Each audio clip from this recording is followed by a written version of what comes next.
Se um elevador tem capacidade para 400 quilos, se nós colocarmos 500, esse elevador vai suportar todo esse peso? Não, né, pessoal? Então, não. Quanto mais proteína, não é melhor. Na verdade, a gente tem que ter um equilíbrio. A gente tem que atender às necessidades fisiológicas do nosso paciente. Então, não é. Quanto mais proteína, não vai ser melhor, tá? A gente pode ter riscos, inclusive, com o consumo excessivo de proteínas. A gente pode ter processos inflamatórios, por exemplo, causados pelo excesso de consumo de proteína. Embora eu esteja falando tudo isso, o limite máximo tolerável para dietas de ingestão proteica não foi estabelecido ainda. Assim como as recomendações diárias, o limite máximo tolerável para cada indivíduo também pode ser diferente, certo? Então, assim como qualquer outro nutriente, a ingestão ela tem que ser feita ao longo do dia, separado em diferentes refeições. Para quê? Para a gente evitar uma sobrecarga desses aminoácidos, tanto no trato gastrointestinal, como também em outros órgãos, como fígado, cérebro, coração, rins e também nos outros tecidos, tá? Então, para falar um pouquinho como esse limite não foi estabelecido, a gente precisa nos referir na literatura científica, buscar estudos que nos mostrem, nos deem uma direção do qual é a quantidade máxima que a gente poderia utilizar nos nossos indivíduos. E se a gente for pensar em crianças, então o que os estudos mostram? Os estudos mostram que crianças que estão naquele período de alimentação complementar, né? O que é isso? Aquela criança que ainda é amamentada, mas já iniciou a sua introdução alimentar. Então, para essas crianças, o valor máximo tolerado é cerca de 2 a 3 vezes a RDA, certo? Então, os estudos mostram que uma criança entre 1 a 3 anos de idade pode tolerar uma ingestão de proteína em torno de 5 gramas por quilograma ao dia, tá? Isso em crianças, certo? E em adultos? A gente costuma ver nos estudos que eles podem tolerar o consumo de 2 gramas de proteína por quilograma de peso corporal. Então, os adultos costumam tolerar cerca de 2 gramas de proteína por quilograma de peso corporal ao dia, ou até mesmo quantidades maiores, tá? Então, olhando para os estudos científicos, o que eles nos mostram? Então, teve um estudo que foi realizado por 3 semanas com atletas adultos do ciclismo e eles consumiram, então, por essas 3 semanas, 3 gramas de proteína por quilograma ao dia. E o que eles observaram? Nenhum efeito adverso. Ou seja, eles toleraram muito bem essas 3 gramas de proteína por quilograma de peso corporal. Um outro estudo mostrou também o quê? Um consumo um pouquinho maior, 3,5 gramas de proteína por quilograma ao longo do dia, tá? E o que eles mostraram? Que também não teve nenhum efeito adverso, ou seja, esses indivíduos toleraram, então, essa ingestão de 3,5 gramas de proteína. Isso seria equivalente a mais ou menos 280 gramas de proteína ao longo do dia para um homem de 80 quilos, tá? A gente fala 280, parece pouco, mas quando a gente vai pesar o nosso alimento, né, a gente tem que ver que 100 gramas de carne não é 100 gramas de proteína, né? Então, a gente tem que pensar que 280 gramas não é pouco, tá? Então, se a gente for pensar nos estudos que são aí publicados na literatura científica, parece que indivíduos que são bem treinados, eu digo que já fazem algum tipo de exercício físico, né, já são praticantes há um bom período, eles suportam sim uma ingestão um pouco maior, uma ingestão de mais ou menos 3,5 gramas de proteína por quilograma de peso corporal ao longo do dia. Entretanto, a gente tem que lembrar que a recomendação ela deve ser realizada de forma individualizada, respeitando o indivíduo, certo? O que cada um pratica, a rotina do dia a dia do indivíduo, se ele é ativo ou não é, quais são os objetivos do meu paciente, se ele tem um objetivo, por exemplo, de hipertrofia, se ele tem, por exemplo, alguma doença associada, algumas patologias, né, que causam um aumento de catabolismo proteico, por exemplo, no câncer. A gente precisa adequar essa ingestão de proteínas para justamente tentar evitar esses problemas de caquexia, sarcopenia, respeitando aquela dose que já foi preconizada, né, pela RDA, de 10 a 35% do total de energia diária, então, para adultos. Mas a gente sabe que, eu comentei para vocês, que comer proteína demais não é bom. E quais seriam, então, professora Emiliana, os efeitos adversos desse consumo excessivo de proteínas?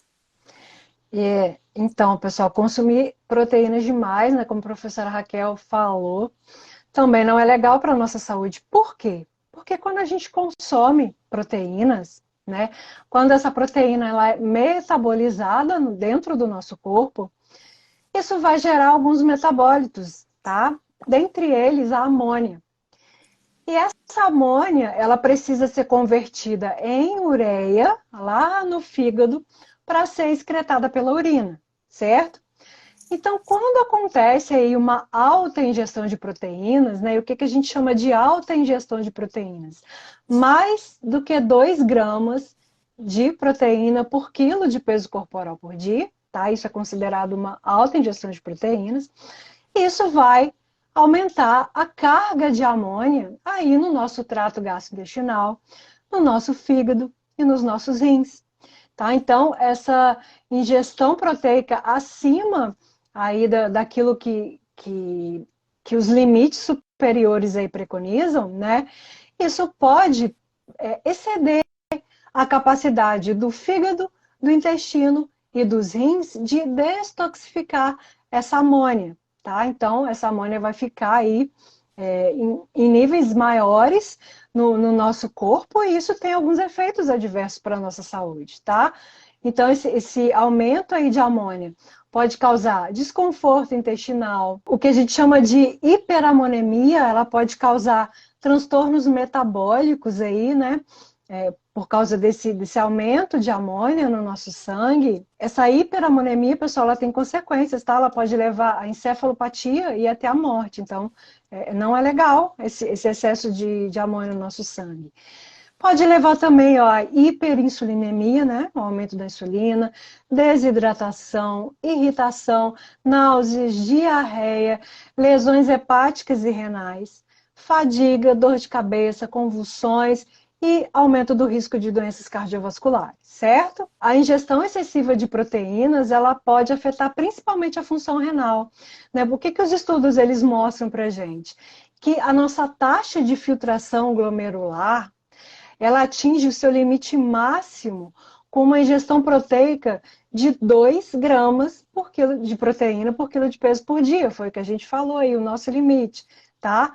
Então, uma ingestão de até 2 gramas de quilo de peso por dia de proteína, isso não vai levar ao risco de uma disfunção renal, tá? Então, por isso que se coloca aí esse limite, certo? Então, a gente precisa estar prestando atenção aí nessa questão renal, certo?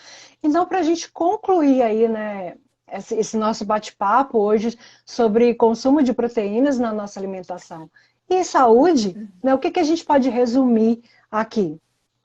Consumo adequado, tá, pessoal, de proteínas de alta qualidade é essencial para o nosso crescimento, né, desenvolvimento e saúde ideal, para o ganho de massa muscular, principalmente associado à atividade física. Né, a nossa alimentação, ela deve preferencialmente ter aí essa mistura, né, de alimentos de origem animal com alimentos de origem vegetal para fazer essa sinergia entre os aminoácidos, para ver esse equilíbrio, né, entre os aminoácidos da dieta. Cada indivíduo precisa de uma quantidade diferente de proteína e isso o nutricionista ele sabe calcular perfeitamente lá para o seu paciente, tá? Então a gente precisa respeitar aí os limites, né? 0,8 até 1 para aquele indivíduo que tem o mínimo de atividade física, de 1 a 1,2 para indivíduos mais idosos, né, acima de 60 anos, de 1,4 até 2 para praticantes de atividade física. A gente sabe que os atletas, eles têm sim uma necessidade um pouquinho maior, mas isso precisa de ter um acompanhamento aí do nutricionista esportivo, tá? E, pessoal, equilíbrio, tá? Equilíbrio nutricional é a chave da saúde, tá?